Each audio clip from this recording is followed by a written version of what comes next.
Assalamualaikum warahmatullahi wabarakatuh. Kembali lagi bersama kami di obrolan Rumah Kayu. Alhamdulillah di sore yang cerah ini kita bisa kembali memberikan kepada teman-teman semua apa yang bisa kita berikan berupa manfaat, ilmu dan diskusi-diskusi dengan teman saya biasa, Al-Ustaz Dr. Saiful Anwar, yang selalu menemani di obrolan kita setiap kita berada di Rumah Kayu ini. Langsung saja, nggak lama-lama, kita akan ngobrol apa nih Ustaz untuk sore ini nih? Sebenarnya untuk sore ini karena ini juga udah dekat-dekat waktu Ramadan ya. Iya, oh betul ya. Nah, Ramadan itu kan identik dengan bulan ibadah. Betul, betul. Nah, kita ingin tahu sebenarnya supaya ibadah kita itu lebih bermakna, harusnya apa yang perlu kita siapkan gitu dalam melakukan ibadah itu sendiri.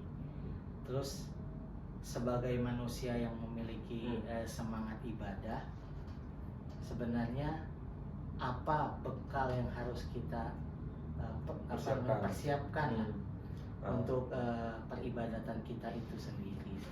Iya betul. Jadi kita udah di tanggal berapa Syaban ini? Sekarang ya sekitar 1 mingguan lagi ya.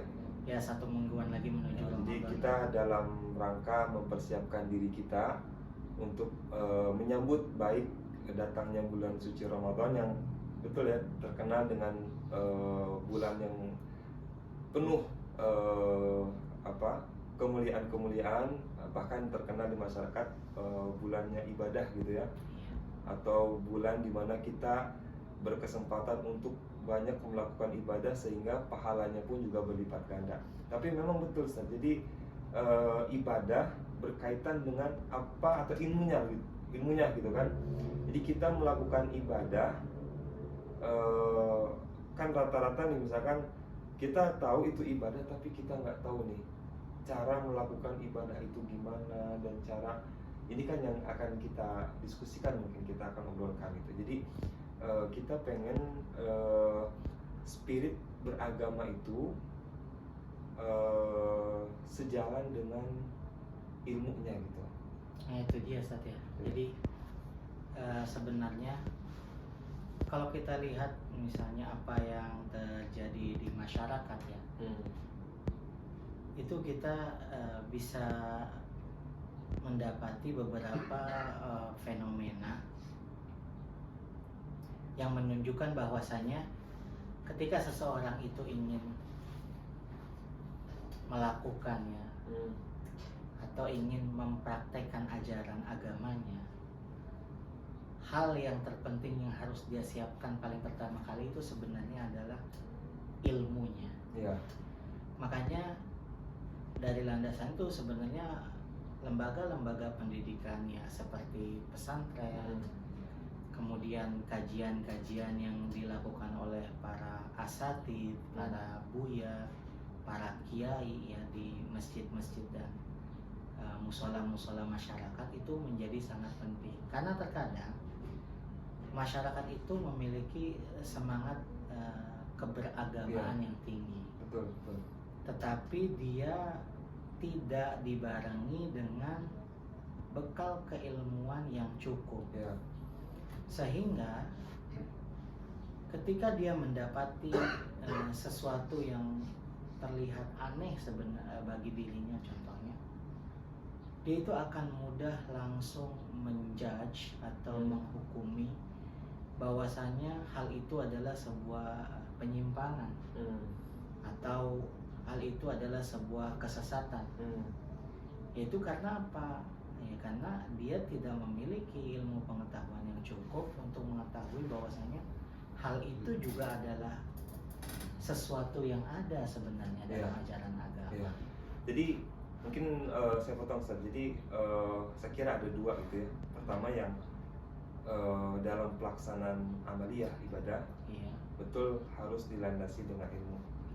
Tapi yang kedua juga menarik tadi disampaikan, ketika kita sudah punya ilmu, jangan merasa itu sudah cukup atas yang kita tahu gitu ya. Ya nggak bisa. Ya kan? Iya. Makanya tadi antum bilang akan menyempitkan sudut pandang kita terhadap apa yang kita lihat pada masyarakat gitu. Iya, makanya saya tuh ingat ya, ketika sebenarnya gini, sebagaimana ilmu pengetahuan dalam bidang eksakta itu berkembang, Iya. ilmu pengetahuan dalam bidang agama itu juga sebenarnya ada beberapa hal ya, terutama dalam masalah-masalah furo'iyah. Itu juga ada perbedaan pendapat yang sangat banyak antar ulama. Dan itu sebenarnya ya kita bukan mengarahkan orang awam itu atau orang secara umum lah untuk mengetahui detail-detail itu semuanya, tidak.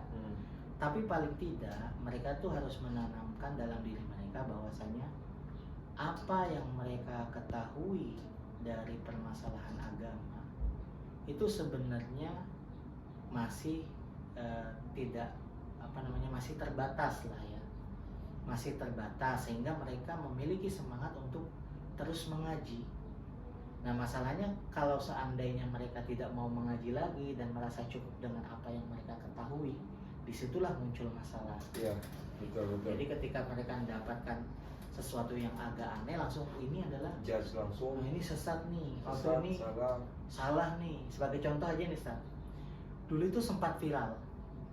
Sebenarnya saya nggak tahu sih tingkat keviralannya itu. Jadi pernah ada mushaf ya.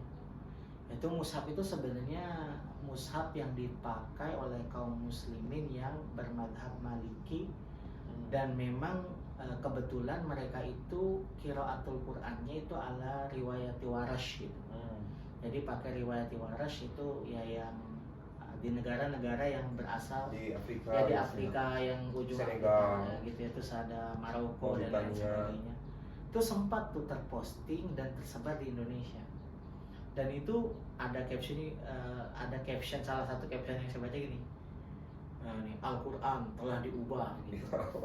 Padahal ya memang riwayatnya berbeda. Betul. Ya bahkan di sana juga kan ada misalnya kalau titik satu tuh titiknya di atas satu, ada yang di bawah satu, kan itu dari segi penulisan aja berbeda.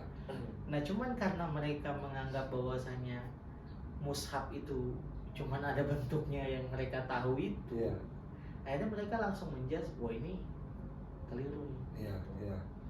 Makanya dari sisi itu urgensitas menyiapkan diri dengan ilmu pengetahuan keagamaan yang cukup itu menjadi sangat tinggi diperlukan oleh masyarakat sebelum mereka melaksanakan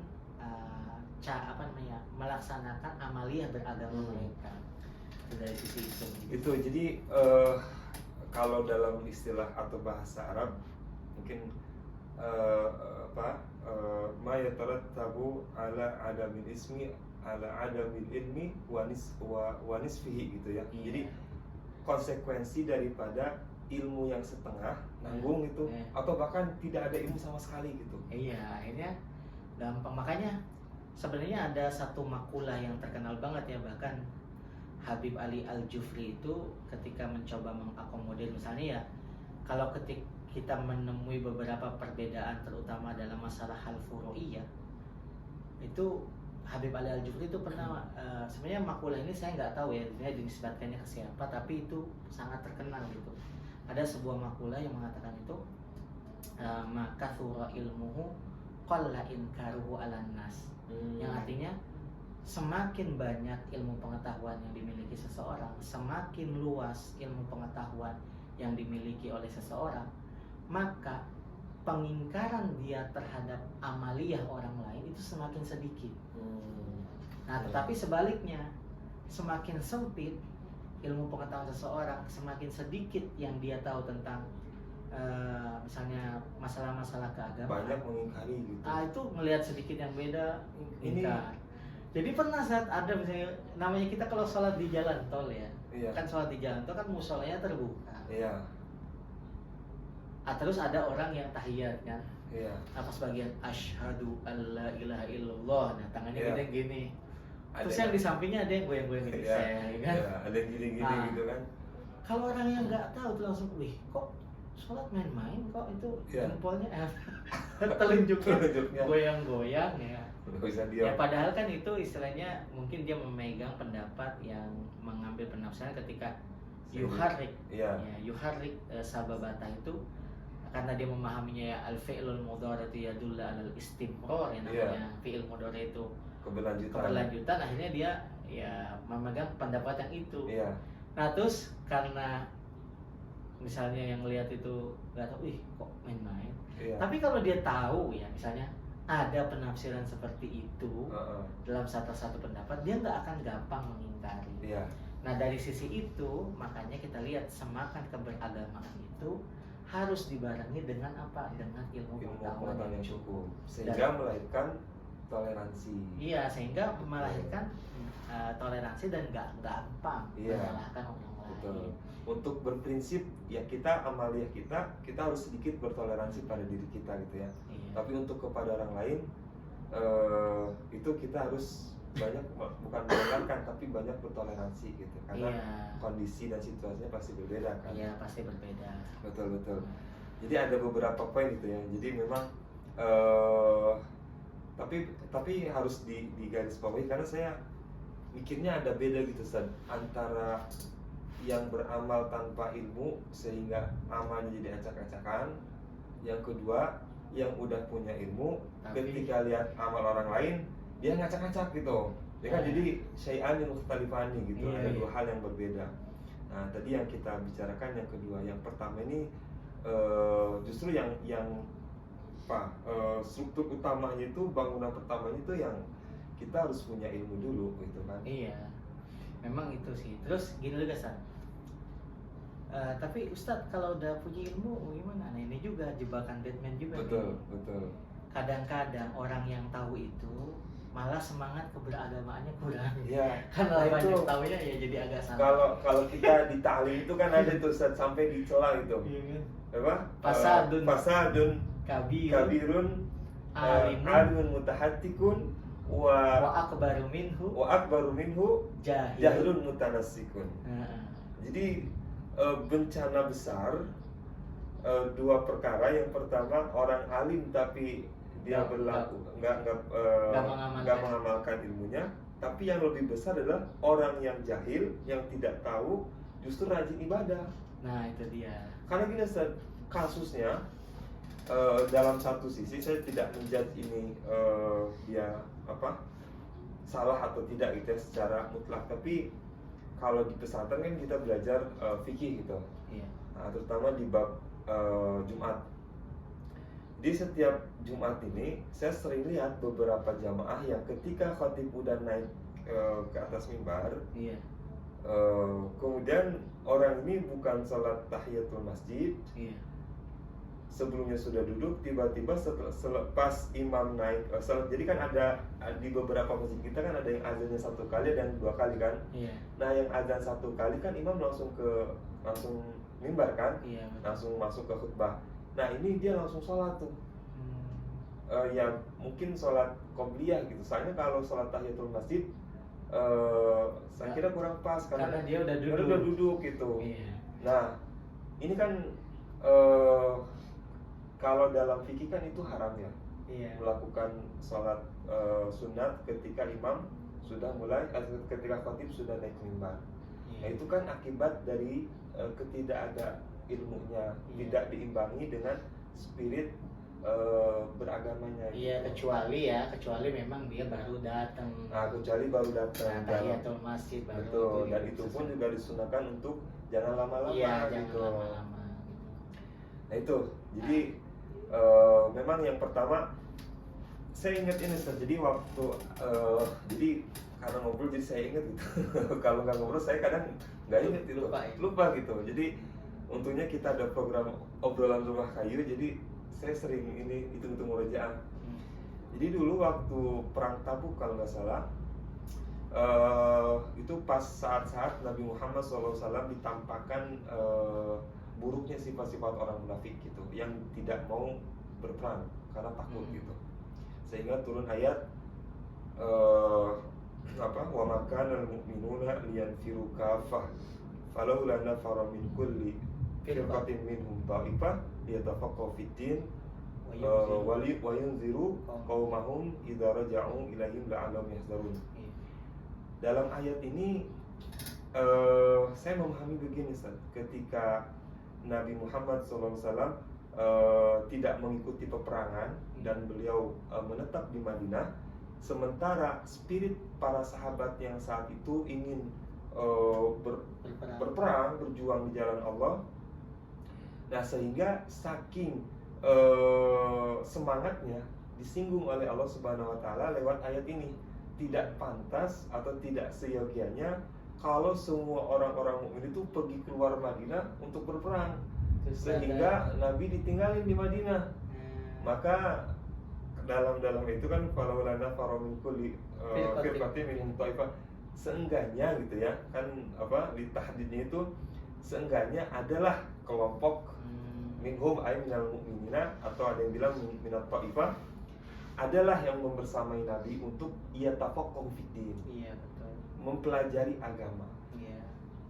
Berarti istintaj atau konklusi sederhana, pahala atau keutamaan nyari ilmu pun juga sebetulnya satu derajat dengan jihad fisabilillah. Karena gini, Ustaz, kalau orang punya semangat keberagamaan yang tinggi tapi tidak dibarengi dengan ilmu pengetahuan yang cukup, itu malah bisa menjatuhkan dia kepada sesuatu yang mencelakakan dirinya sendiri.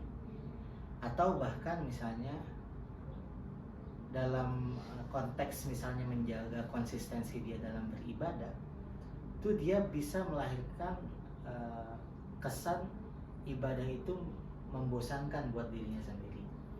Sebagai salah satu contoh ya, misalnya kenapa ilmu pengetahuan yang tidak cukup itu bisa membuat seseorang itu mencelakakan dirinya. Jadi ada sebuah riwayat gitu, ada seorang sahabat yang memiliki hadas besar, ya. Terus dia itu dalam keadaan luka, sebenarnya di kepalanya itu ada luka, kemudian juga ya dalam sebuah riwayat itu ya di kepalanya ada luka.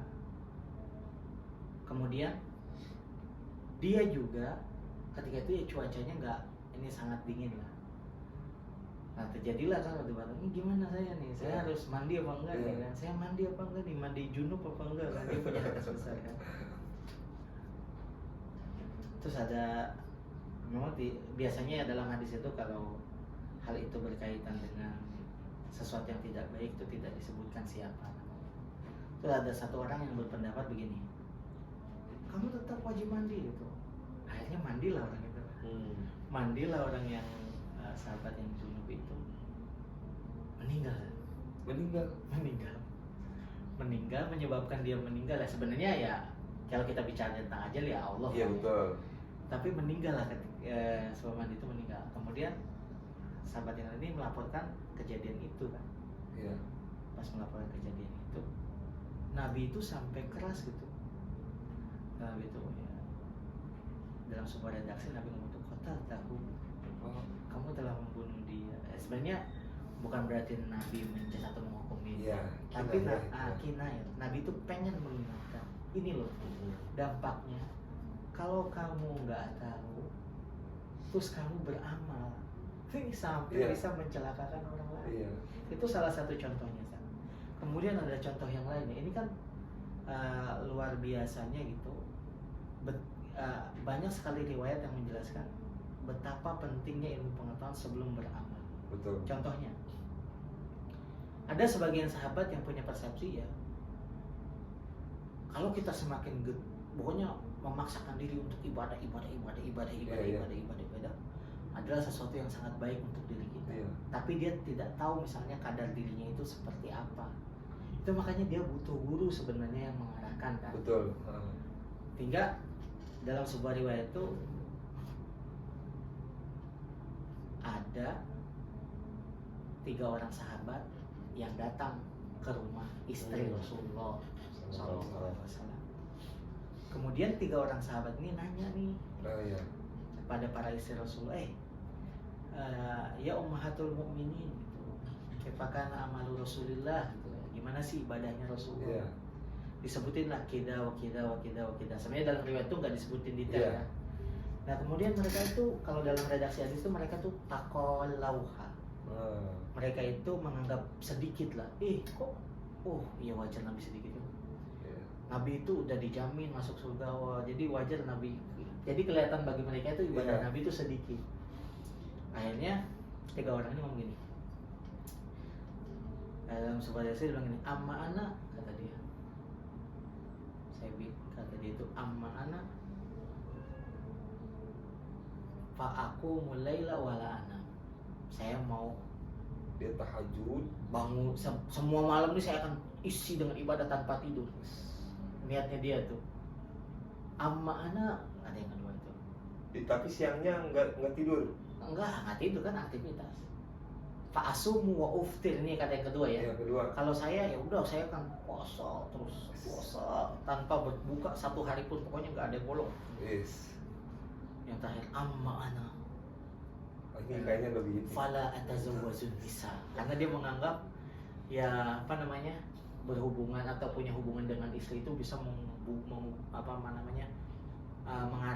mengalihkan fokusnya dari Allah Subhanahu wa taala ya. Nah, Nabi dengar nih omongan yang ketiga ini. Kata Nabi nanggap begini. Inni la akhsyakum billah wa atqakum bihi. Saya ini orang yang paling takut pada Allah dan saya ini paling takut. Nabi bilang, ana usolli wa ana. Saya bagi malam itu ada tidurnya, ada sholatnya. Saya sholat, saya setiap tidur. waktu sholat terus. Jadi nggak semalam diisi sama dia, sama beliau gitu ya, sama sallallahu. Terus ya, kata Nabi juga, wa ana asum wa uftir. Saya puasa, tapi saya juga Tetap buka. Ada hari yang nggak Iya. puasa. Yang terakhir itu wa atazawwaju nisa. Diingetin sama Nabi, paman rogiba an sunnati falaisa minni. Yang nggak suka dengan ini sunnah saya ini ya bukan dari bagianku, bukan bagian dari ajaranku dan bukan bagian dari umatku, kata Nabi begitu. Nah itu diingatkan sama Nabi. Itu kenapa bisa mereka punya anggapan gitu? Karena mereka nggak tahu kan sebenarnya kan logika sederhananya gini, semakin banyak semakin bagus. Betul. Ibadah kan logika sederhananya kan semakin banyak semakin bagus. Iya. Iya nggak? Nah tapi mereka nggak tahu nih ada poin-poin lain yang perlu diperhatikan. Betul. Hak mana misalnya gini, hakun basyari mereka, badan mereka bagaimana? Betul, harus diperhatikan juga. Harus diperhatikan juga. Iya betul. Nah bahkan yang lebih fatalnya itu yang ketiga kan ya. Iya. Fala atazawwaju nisa. Padahal dalam ibadah, dalam menikah itu ada ibadah yang menjadi salah satu jalan keluar ketika orang ingin bersedekah dan dia nggak punya harta. Jadi ada sebuah riwayat ini bagus banget gitu. Maksudnya nggak punya uang. Nggak punya uang tapi pengen sedekah. sedekah. Gimana caranya? Itu ada Nabi bilang apa? Kan suatu ketika para sahabat yang ini ya yang kebetulan nggak kaya. Iya. Begini dia bilang, "Ya Rasul, dhahaba ahlud duthur bil ujur," katanya. Iya. Ya, yusalluna kama nusalli wa yasumuna kama nasum. Tapi ada poin terakhir, wa yatasaddaquna bi fuduli amwalihim. Ya Rasulullah, orang kaya itu mereka betul-betul membawa pahala yang banyak katanya. Iya. Mereka sholat sebagaimana kita sholat, mereka puasa sebagaimana kita puasa, mereka bersedekah dengan kelebihan harta yang mereka miliki. Nah kita enggak. Ya, kita nih orang nggak punya misalkan. Terus antum tahu jawaban Nabi apa? Diingetin sama Nabi, sedekah itu konsepnya nggak sesimpel itu. Untuk orang yang nggak punya bisa juga sedekah. Kata Nabi apa? Nabi ingetin, inna likulli tasbihatin sadaqah, walikulli tahmidatin sadaqah, walikulli tahlilatin sadaqah. Dan salah satu poinnya itu wafi budai ini bahasanya wafi budai ahadikum sadaqah. Ya, Sampai poin akhirnya disebut sampai kamu berhubungan badan, berhubungan biologi sama istri itu sedekah. dinilai sedekah. Kata Nabi gitu kan. Itu bukan saya ngomong, saya itu Nabi ngomong. Terus ada sahabat yang protes. Ayati ahaduna syahwatahu walahu ajr, kata gitu. Apakah salah seorang kita itu melampiaskan syahwatnya terus dia dapat pahala? Nabi balik, logika Nabi itu wah bagus banget beliau tuh sallallahu alaihi wasallam ya. Beliau bilang gini, kaifa law wada'aha fi haram Alaisa alaihi wijrun. Ya, kata dibalik gitu. Nah, bagaimana kalau dia letakkan pada sesuatu yang haram? Nah, Kan bukankah itu dia dosa. itu dosa? Nah, di sini Nabi ingin mengarahkan konsep beribadah itu nggak sesempit yang kalian kenal. Betul, betul. Itu bahkan makanya poin yang terakhir itu yang bilang saya Iya. nggak mau menikah itu, Iya. wah itu sangat fatal gitu kata Nabi. Betul, betul. Justru kamu menutup salah satu cara kamu beribadah. Terus ada orang bilang, itu bagaimana dengan al-ulama, al-uzza, ustaz gitu ya. Iya. Itu beda lagi kasusnya. Mereka memang memilih untuk nggak menikah, tapi fokus mereka ilmu. Lah kamu ilmu nggak fokus, nikah enggak, kan bahaya juga kan. Ya, jadi itu satu. Oh, jadi imam. Indahnya kan kalau Iya. kita beragama terus dibarengin dengan ilmu. Betul, betul. Nah, sekarang saya mau nanya nih, menurut antum nih, cara menjaga konsistensi itu ya dalam beragama. Kan besok nih Ramadan nih. Soalnya saya sering membaca ini gejala di masyarakat pas bulan Ramadan datang, semangat ibadahnya luar biasa. Jadi bahasa kitanya Pak, tahunan itu ya. Iya. Tapi pas datang Syawal atau bulan-bulan lainnya, udah tuh sholat subuh masjid, musola kembali sepi, ya kan? Pengajian kembali Iya. tidak. Ya memang sih betul, bulan Ramadan itu bulan yang semestinya kita muliakan. Betul. Tapi saya khawatirnya kan kita jatuhnya kayak orang-orang penyembah bulan Ramadan. Iya. Jadi beribadah karena pahala yang ada di bulan Iya, Ramadan. Nah, betul. menurut antum bagaimana sih untuk menjaga konsistensi ibadah itu, San? Saya kurang bisa memastikan jawaban Jawaban itu ya. jawaban itu karena kalau saya udah bisa memastikan, saya udah bisa merasakan konsistensi dalam ibadah gitu, atau istiqomah dalam ibadah. Tapi saya masih ingat betul Ustaz, di pengajian Al-Hikam itu masih di hikmah yang pertama gitu. Jadi Syekh Ibnu Athaillah As-Sakandari rahimahullah itu memulai satu hikmah yang pertama itu udah ibaratnya kalau ngomong udah dikasih tamparan kelas, pak gitu. Apa kata beliau? Min alamatil i'timad 'alal amal nuqsanur raja inda wujudi zalal. Di antara tanda bersandarnya seseorang hamba pada amalan-amalannya, yaitu ketika dia mulai berkurang harapan kepada Allah saat dia melakukan maksiat, ketergelinciran, keteledoran kepada Allah Subhanahu wa taala. Nah, yang saya pahami ketika ngaji hikmah ini, karena memang dasarnya manusia dan jin diciptakan oleh Allah untuk beribadah. Artinya kan segala aktivitas kita itu memang untuk ibadah. Betul. Walaupun tadi betul penerapan ibadahnya itu Seperti apa? Enggak semuanya sholat terus, enggak itu kan. Iya. Dalam riwayat tadi yang antum sampaikan, dalam berhubungan dengan istri kita, itu pun juga menjadi sedekah, Iya. menjadi ibadah. Iya. Karena lawan daripada itu kalau diletakkan pada yang haram kan dosa. Iya. Oh, berarti itu adalah ibadah. Nah, maka prinsip utamanya kita harus beribadah kepada Allah Subhanahu wa taala. Nah, dalam beribadah kita harus dipastikan dulu nih, ibadah kepada Allah Subhanahu wa taala itu dengan landasan apa? Apakah karena kita semata-mata perintah Allah Subhanahu wa taala gitu. Kita kenapa ibadah? Ya Allah menyuruh kita nih beribadah. Betul, karena manusia pada dasarnya belum tahu ibadah itu kewajiban atau bukan sebelum dia tahu itu adalah perintah dulu. Kayak di santri lah, dipaksa, terpaksa, terbiasa gitu kan. Iya. Secara urutannya gitu. Tapi jauh daripada itu, setelah memastikan dia beribadah itu murni karena Allah, jadi dia tidak ada unsur apapun, dia murni karena Allah aja. Tidak dia sholat karena pengen dilihat sama Pak Haji misalkan. Calon mertua. Iya tuh. Sorban 10 meter misalkan. Iya betul. Atau misalkan apapun lah itu. Nah, tapi yang penting adalah niat itu dulu. Jadi lillahi ta'ala. Nah, sehingga ketika saya renungkan dengan hikmah tadi, hikmah kitab Al-Hikam itu, jadi ketahuan nih, orang yang semangat beragamanya itu kadang naik kadang turun, naiknya naik pesat, turunnya turun pesat itu. Iya, betul. Ketika dia menganggap apa yang dia kerjakan itu dan apa yang dia tuju untuk mendapatkan ridho Allah dan mendapatkan buah daripada itu adalah surga, dia masih melihat pada amalnya dia. Iya. Saya udah berini, saya udah gini, Oh iya benar. saya udah gini, sehingga dia tidak menganggap apa yang dilakukan dia berupa ibadah itu kan semata-mata bihaulillahi wa quwwatihi, atas daya dan upaya Allah Subhanahu wa taala, sehingga dia terlalu memandang dirinya apa yang dia pekerjakan adalah semata-mata atas upaya dia gitu. Iya. Nah, begitupun saat ini puasa. Nah, saya kira mungkin saya juga termasuk gitu, bukan mungkin, pasti gitu, karena masih belum bisa konsisten.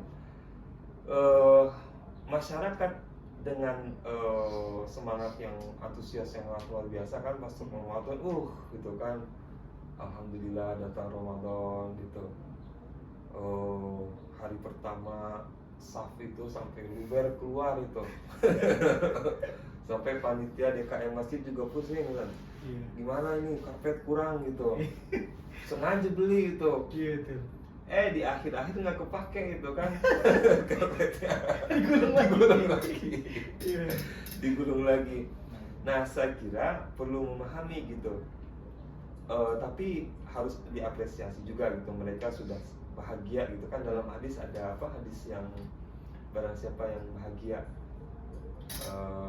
Oh itu hadisnya ini Sar, tidak sahih. selesai, tapi sebagai tapi tasji lah. tasji gitu kan, fadhailul amal untuk mengambil faidah dari Iya. bulan itu, kita untuk rajin ibadah kan Bagus bagus aja, juga gitu ya. apa-apa, untuk semangat doang. Untuk Tapi semangat jangan gitu. diyakin Tapi jangan sampai kesahihannya diakan datang kesayangan dari Rasulullah. soal hadis itu gitu. Iya, man fariha bidukhuli Itu manfaatnya bidukhuli Ramadan. Masyhur Ustaz. Itu maksud. Biasanya walaupun itu sebenarnya hadisnya dari segi kualitas bermasalah, Iya.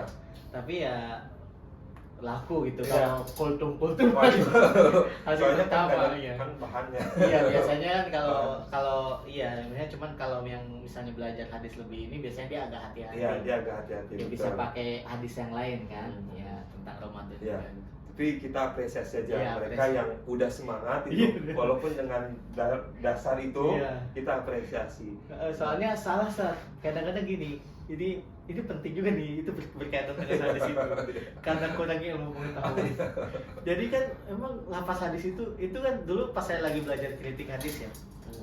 Jadi di antara kita untuk mengidentifikasi hadis itu asli atau enggak dari Rasulullah atau benar itu qalilul amal kasirul ajr.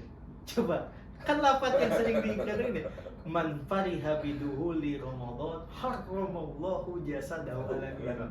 Antum tahu saat bahayanya ini hadis yang sebenarnya dari segi isi memang bagus untuk sebagai tasjih ya. Iya.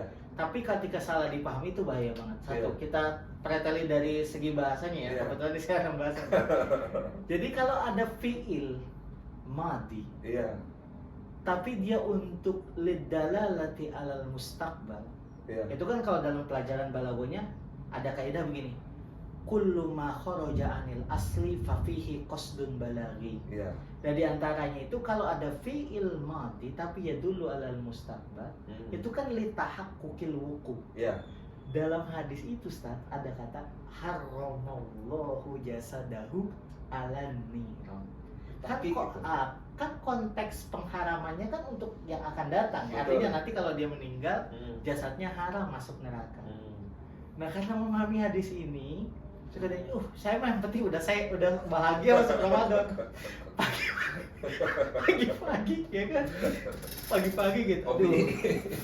Asem banget mulut dia kan, dan kopi gitu. Terus gini, kamu gak puasa? Ada hadisnya gitu katanya. Yang penting saya sudah bahagia dengan bulan Ramadan.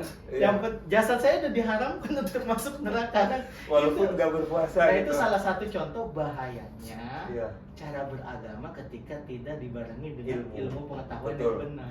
Termasuk ada hadis yang berkaitan dengan Ramadan juga gitu. Ustaz, Iya ya. betul. Kayak semacam apa? yang tidurnya ibadah, Iya, iya. apa itu? Itu naumus shaim. Naumus shaim ini ibadatun itu ya.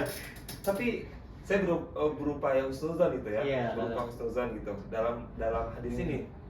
Karena memang kalau dipahami nanti orang-orang udahlah tidur aja. Ya, Salat lewat ya. lewat itu, salat lewat itu ya.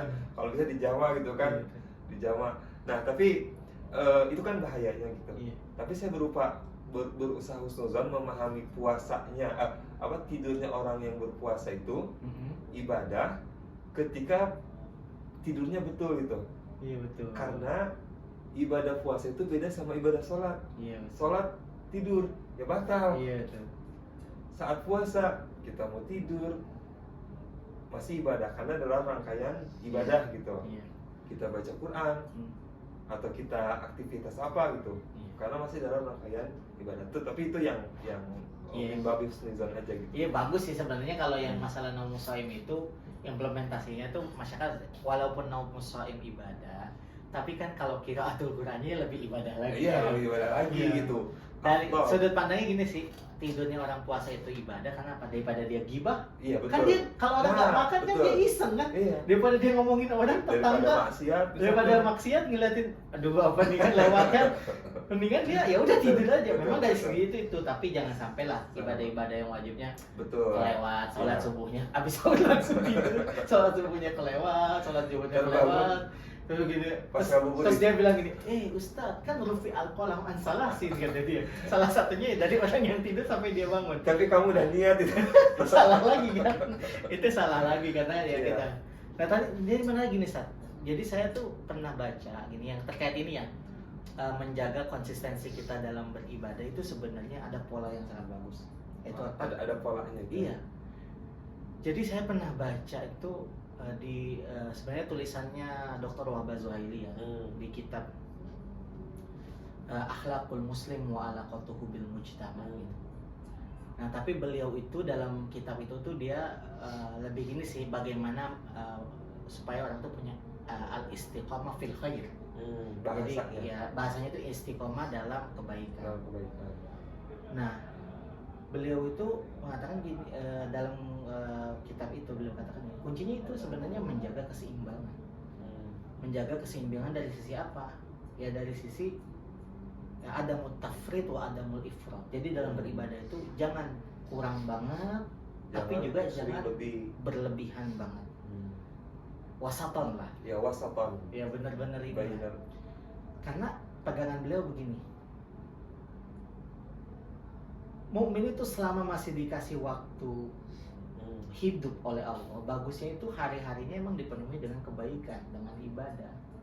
Tapi untuk menjaga konsistensi tersebut ya, jadi kesinambungan ibadahnya tersambung terus, itu dia juga harus menjaga keseimbangan hidupnya. Nah beliau itu mengutip gini ya, ada sebuah riwayat. Jadi dalam riwayat tersebut ada perempuan ketika malam-malam ya, Rasulullah Shallallahu Alaihi Wasallam itu kan masuk ke ya istrinya ya ke Aisyah gitu, masuk ke Aisyah radhiyallahu anha, ke kamarnya Aisyah radhiyallahu anha. Nah kemudian ditemukan di situ ada seorang sahabat perempuan yang sedang beribadah. Antum tahu ketika itu kan Nabi Muhammad Shallallahu Alaihi Wasallam itu tahu dong bagaimana ya sebagai seorang nabi beliau memiliki kelebihan ya, tahu nih bagaimana kadar kekuatan ibadah si perempuan ini ya beliau Shallallahu Alaihi Wasallam. Nah terus Nabi itu dalam riwayat itu mengatakan ini mah kata Nabi. Kalau orang Arab itu saat kalau mah katanya enggak gini nih, enggak begini caranya, enggak begini. Mah. Iya mah gitu. Terus Nabi bilang alaikum bima tutikun. Fa innallaha la yamallu hatta tamallu. Ya kalian itu ya kalau ya beribadah bagus, tapi sesuai dengan apa yang kalian kuat aja. Iya. Artinya kalau gitu ya udah saya kuatnya dikit, saya dikit dong. Enggak gitu sebenarnya. Tapi polanya gini, Nabi tuh pengen ya kamu tetap semangat ibadah, tapi jaga mood kamu untuk ibadah. Karena kata Nabi, fa innallaha la yamallu hatta tamallu. Karena Allah itu nggak bakal bosan nerima kebaikan kamu. Terus gitu. Mana sih ini kebaikan ini? Allah nggak akan bosan. Sebenarnya gini ya, ini agak sedikit bahaya dikit, jangan dipahami gini. Oh kalau gitu Allah punya apa bisa dibosan atau enggak, itu sebenarnya kiasan Itu aja. bahasa untuk Bahasa mendekatkan aja. kita ya, Iya, sebagai supaya manusia. bisa lebih paham lah. Ah. Ya, supaya lebih paham gini. Karena Allah nggak akan bosan menerima kebaikan kalian sampai kalian sendiri bosan melakukan kebaikan itu. Nah, terus ada beberapa hadis juga yang serupa ya, tentang bagaimana menjaga keistiqomahan dalam beribadah. Ada nih, ini sebenarnya hadisnya takriri ya. Jadi ada salah seorang sahabat gitu. Kalau saya tidak keliru itu Salman gitu. Terus Salman dengan Abu Darda. Jadi ketika Nabi datang kan, Nabi kan membuat sebuah peradaban yang bagus ya, cara peradaban yang disebut dengan mu'akhot ya, mempersaudarakan gitu. Nah terus ada kalau saya tidak keliru ya, saya tidak lupa. Nanti kalau ada yang tahu mungkin saya salah, boleh diingatkan lah ya. Jadi Salman ini dipersaudarakan dengan Abu Darda. Nah Abu Darda ini saking semangatnya ibadah, terus keluarganya itu nggak dapat waktunya dia lah. Kita nggak sebut nggak tapi nggak dapat waktunya dia lah. Sehingga Salman ini mendapati istrinya Abu Darda ini kok keadaannya compang-camping gitu, nggak rapi itu compang-camping. Kok kenapa harus kayak gini? Coba tanya aja tuh buat saudaramu Abu Darda. Dia tuh sibuk ini ibadah apa. Terus Salman itu ngomong ngingetin gitu kan. Pas Abu Darda mau ibadah ngisi semalamnya untuk sholat, kata Salman, jangan tidur dulu kamu, kata Salman itu. Terus dikasih tahu nih, diajarin nih gini, kata Salman nih, tidur kamu, tidur di awal sama keluarga, tidur di tengah malam dibangunin di sepertiga malam, terus sholat bareng. Nah setelah itu diingetin sama Salman, kamu tahu nggak? Fa'inna li jasadika au fa'inna li jismika, dalam sebuah redaksi ayat kamakol gitu. Fa'inna li jismika alaika haqqon wali ahlika alaika haqqon. Jadi ingetin, badanmu, keluargamu punya hak atas dirimu. Jadi jangan sampai mereka itu terbengkalai karena kamu misalnya punya satu anggapan, ini loh ibadah terus adalah sesuatu yang baik gitu. Nah kayak pola yang saya dapat ya, jadi ketika baca yang ditulis oleh Dr. Wahbah Zuhaili itu, beliau ingin mengatakan apa? Jaga keseimbangan hidupmu sebagai mana hawa ijbah syariah kamu dengan ala kotuka bil kholiq itu. Bahkan kalau bisa masukkan nilai-nilai ala kotuka bil kholiq dalam amal basyari kamu. Jadi walaupun gini, kalau gitu enggak, bahkan kamu tidur pun kalau niatnya bismillah saya tidur supaya nanti kalau sholat khusyuk ibadah Ustaz. Betul. Jadi jadi dijaga seimbangannya gitu. Iya betul Ustaz. Jadi saya coba memahami ibadah itu. Jadi tidak yang dimaksud dengan ibadah itu tidak terbatas pada amaliyah-amaliyah yang dalam arkanul Islam gitu. Iya enggak. Tetapi ibadah pun juga bisa menjadi nilai, bukan hanya sebatas praktik ibadah, tetapi ibadah sebagai nilai. Kayak contoh misalkan betul tadi, saya sering begini, saya sering nyampain ke santri-santri itu, jangan kira nih kita bangun tidur, kemudian pakai baju dengan niat untuk menutup aurat itu jadi ibadah. Ada nilai ibadah. Kita makan niat untuk bisa beribadah, jadi ibadah. Betul, itu kan jadi values-nya ada gitu.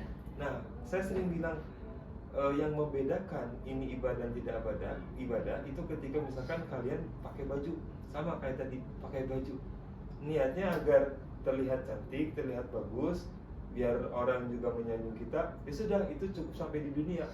Kamu nggak dapat apa-apa. Tapi ketika kamu niatnya tutup aurat sebagai tasyakur bin nikmah, punya dikasih pakaian, itu nanti akan menjadi nilai di akhirat. Iya betul. Ya gitu ya. Iya, itu makanya dari semua obrolan kita ya, mulai dari kalau orang punya semangat keagamaan yang tinggi tapi nggak dibarengi ilmu pengetahuan, yang cukup dia gampang menghukumi amalia orang lain sebagai amalia yang keliru, kemudian dia bisa mencelakakan dirinya, ya kemudian juga dia nggak bisa konsisten dalam kebaikan yang dia lakukan. Itu sebenarnya kesimpulan yang bisa kita Ya. ambil itu kan gampang ya Ustaz. Ya. Artinya ya kamu sebelum melakukan sesuatu harus punya ilmunya dulu.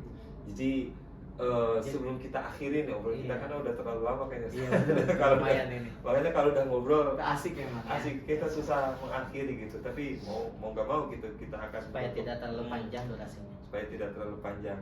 Yang pada akhirnya pentingnya kita mencari atau memiliki ilmu Iya. untuk bisa mendapatkan ridha Allah. Dengan ilmu kita ibadah pun juga tenang. Iya. Supaya kita nggak terjebak inilah terhadap sindrom gaya kehidupan manusia modern. Iya. Selama ini kan mohon maaf ya, tanda kutip ya, mungkin sebagian orang itu kalau mau menyekolahkan anaknya itu mikirnya gini, nanti dia besarnya mau jadi apa. Ya memang istilahnya masalah rezeki dan lain sebagainya itu adalah sesuatu yang penting juga dan harus kita Betul. perhatikan. Tapi paling enggak ini kita juga harapannya ya supaya lahir ulama-ulama yang menjadi penerus para Iya. ulama. Cobalah anak-anak yang misalnya unggul di sekolah dasarnya, Iya. yang cerdas-cerdas juga, ya tolonglah masukin ke pesantren juga. Betul. Karena masalah memahami agama itu juga nggak sesimpel yang dipahami Iya. orang-orang selama ini. Iya. Istilahnya gini ya, orang aja saat untuk bikin pesawat ya, itu mempercayakan kepada siapa? Kepada engineer yang perhitungannya itu tepat. Karena dia pengen selamat dalam Betul. perjalanan dunianya kan. Lah masa dalam perjalanan akhiratnya dia tidak mau mewakafkan anak cerdasnya Iya. untuk belajar Padahal itu masalah kan, agama? tabungan di akhirat. Iya itu, harusnya gitu. investasi. Tujuannya apa? Nah supaya orang-orang yang anak-anak yang cerdas yang dimasukkan ke pesantren mempelajari ilmu agama ini nantinya apa? Bisa menyebarkan ilmu pengetahuan keagamaan ke masyarakat sehingga cara beragama masyarakat menjadi benar Menjadi benar. dan hidup menjadi damai. Itu Betul. Ustaz, poinnya Damai sebenarnya. gitu ya. Biar balance Heeh. keseimbangan Iya, dalam antara bermasyarakat. gitu kan. Betul. Ya. Ustaz, ada apa? Mungkin Closing statement. penutupnya kita tutup gini ya. Jadi kalau masalah ilmu pengetahuan itu jangan pernah puas siapapun gitu. Sampai kamu udah selesai apa, pokoknya jangan pernah puas. Iya. Karena Al-Imam Ibnu Abdul Bar, kalau saya nggak keliru ya, dalam kitab Jami'ul apa sih? Saya agak lupa itu namanya. Jami'ul Bayan, Jami'u Adabil Ilmi wa Ahli wa Fadlihi gitu, saya agak lupa gitu. Itu beliau pernah menulis satu bait seperti ini. Al ilmu bahrun muntahahu yabudu wa laisa lahu haddun ilaihi yuqsadu. Itu Imam Ibnu Abdul Bar pernah ngomong gitu ya. Ilmu itu lautan. Nah, ilmu itu lautan. Ujungnya itu nggak tahu kita di mana. Iya. Jauh banget itu. Jauh. Dan dia nggak punya batas yang oke lah udah sampai sini, kita udah sampai Udah batas selesai. kita. Terus ilmu pengetahuan itu berkembang. Nah sehingga sebagaimana dalam ilmu pengetahuan eksakta itu Berkembang. orang terus harus belajar Iya. ya demi kenyamanan kehidupan di dunia. Iya. Dalam ilmu agama juga harusnya orang terus belajar. Betul. Supaya bisa apa? Supaya bisa tanzilu, supaya dia bisa menurunkan ajaran-ajaran agama sesuai dengan realita yang ada. Betul. Gitu. Jadi dia bisa bagaimana mengistimbatkan hukum tapi menyesuaikan dengan tagoyur, Iya, ahwal, azman dan lain sebagainya gitu. Jadi nggak kesannya agama itu kok menakutkan, kaku banget ya. aku cuma gitu kan. Karena kurang itu saat Iya, ilmu betul. pengetahuan. Nah sampai Jadi, situ aja Sat. Kita cukupkan sini dan pada akhirnya ilmu itu sangat penting, maka carilah ilmu sebanyak-banyaknya. Iya. Akhirul kalam, terima kasih banyak. Wassalamualaikum warahmatullahi wabarakatuh. Waalaikumsalam.